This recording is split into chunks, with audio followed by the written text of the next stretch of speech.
을사년 정월 15일 해제 법회에 참석하신 시외 사부 대중께서는 아시겠습니까? 직하에 계합을 해서 득 도로하면 의단소각 출삼계라 신방호광 조인천지하니 고운 야학이 하하하로다.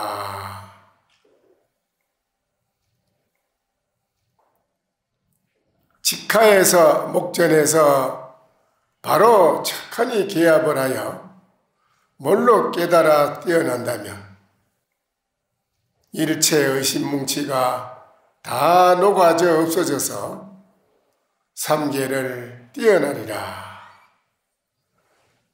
몸에서 백호광을 놓아 천지를 비추니 외로운 구름과 들의 학이 끌끌하고 웃음이로다.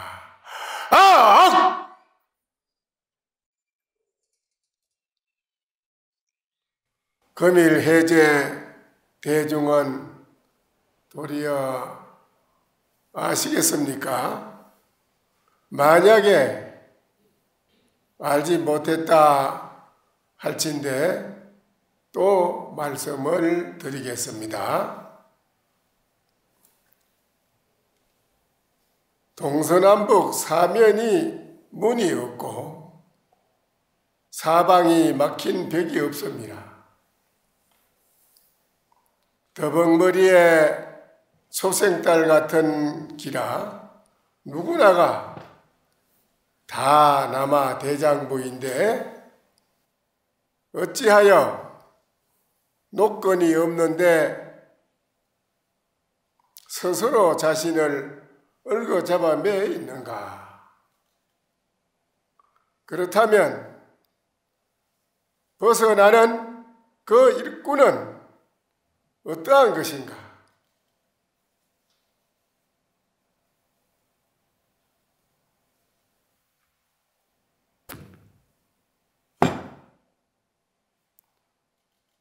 타파초에 적각주로다. 집신을 밟아 부수고 맨발로 달아나미로다. 금일 해제를 맞이한 대중께서는 아시겠습니까? 조주스님 해상에서 있었던 일화를 인용해서 한 말씀 드리겠습니다. 조주스님 해상에서 해제를 하고 해제하는 날 납자가 공부하는 납자가 조주스님께 인사 말씀을 드렸습니다. 조주스님께서 인사를 하는 납자 보고 어디로 가는고 하고 물었어요. 그러니 공부하는 납자 스님이 대답하기를 모든 제방에 불법을 배우려고 나가볼까 합니다. 그랬습니다. 조주스님께서 그 말을 듣고 불자를 이렇게 세워 보이고는 이렇게 말씀을 하시되 부처가 있는 곳을 가거든 머무르지 말고 부처가 없는 곳을 가거든 급히 지나가서 저 삼천리 밖에 이르러 사람을 만나거든 그릇되이 드러내지 말게 이렇게 하셨습니다. 그렇게 조주스님 말씀을 하시니 납자가 듣고 하는 말이 그렇다면 저는 뭐 가지 않겠습니다. 안 나가겠습니다. 그렇게 했어요. 그렇게 하니 조조스님께서 나가지 않는다고 하는 납자의 말을 듣고 하는 말씀이 버드나무 꽃을 따고 버드나무 꽃을 땄도다. 이렇게 말씀을 하셨어요. 여기에 눌당사라고 하는 선사가 송으로 하나 붙인 말이 있습니다. 적양화여 버드나무 꽃을 따고 버드나무 꽃을 따며 타고 농 비파로다. 북을 치고 비파를 희롱함이로다. 자기는 제가자하고 그 미래는 종 동가로다. 어제는 가지를 심었고 오늘 추운 겨울인데도 단 참외를 심음이로다. 이렇게 말씀을 했습니다. 금일대중께서는 적양화한 그 의지를 아시겠습니까? 버드나무 꽃을 따고 버드나무 꽃을 땄다고 하신 그 의지를 대중께서는 아시겠느냐 이것입니다. 거기에 이 산성이 한마디 붙여서 말씀드립니다. 적양화하여 금강은 섬돌 아래 걸터 앉아 있는데 신령스러운 거북이는 불속을 달립니다. 라고 하겠습니다. 이 공안은 아주 고준한 공안이라 지난날 해인 총림 방장을 역임하신 성철 종사 대종사님과 향국 대종사님께서 거량하시는 걸 받고 정강 대종사님과 해암 대종사님 이런 훌륭한 대선지식 스님들이 앉아서 선악원에서 이걸 놓고 거량을 하는 걸 봤습니다. 어느 날 저는 해제를 하고 대각사의 고암 스님을 뵙고 이 공안에 대해서 한번 물었습니다. 적양화에 대한 의지를 한 말씀 일러주십시오. 하니까는 고암 큰 스님께서 말씀하기를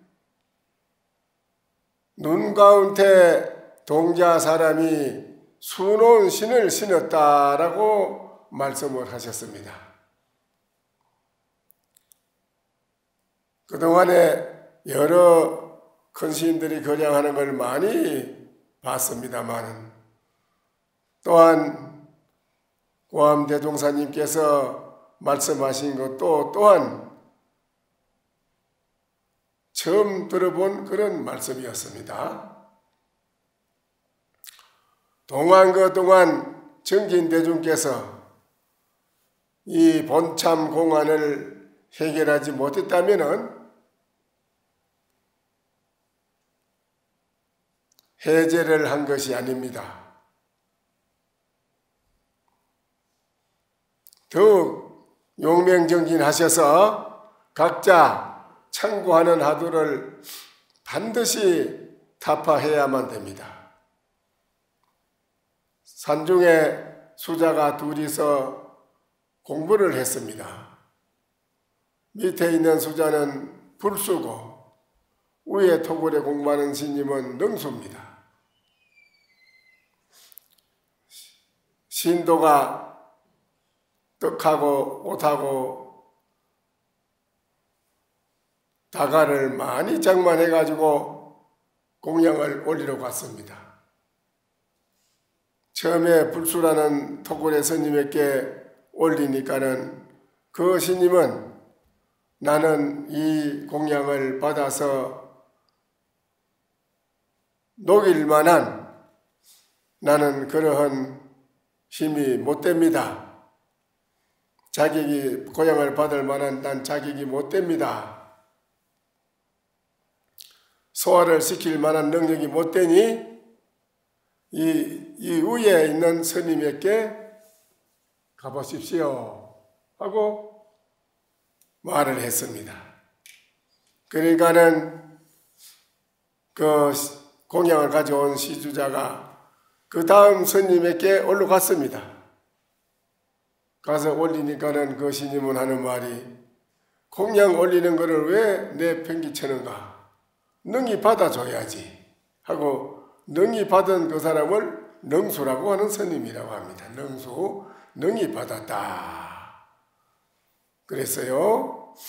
그래서 이제 거기서 공부를 하고 세월이 흘러서 3년이 세월이 흘른 뒤에 그 스님이 걸망을 지고 들판을 지나가는데 들의 논 가운데 큰 소가 주인이 부리고 있습니다.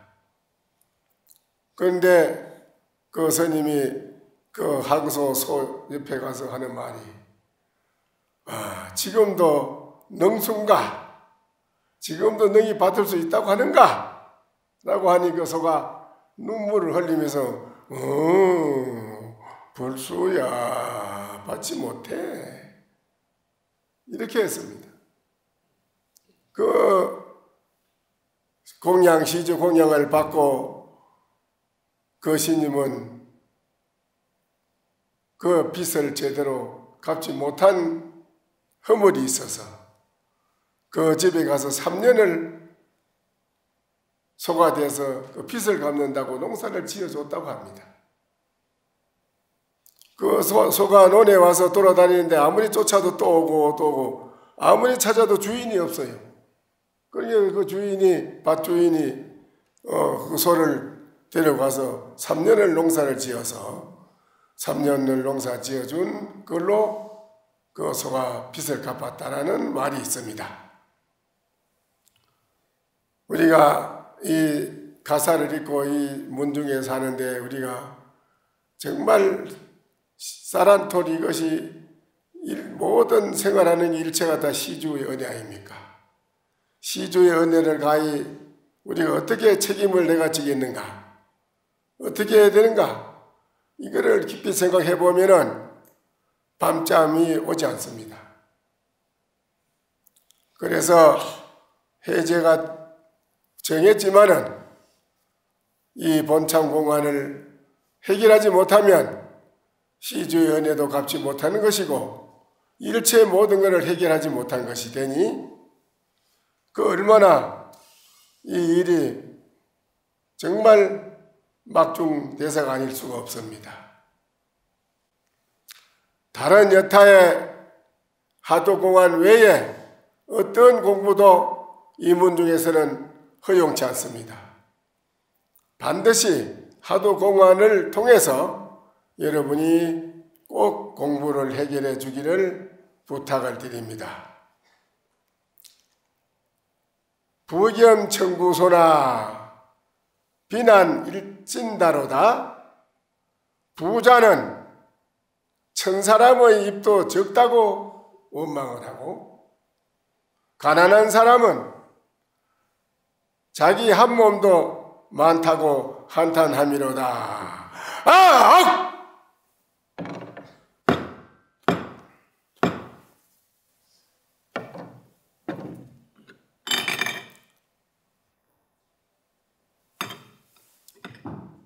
방장스님의 봉안과 해제 법문이었습니다.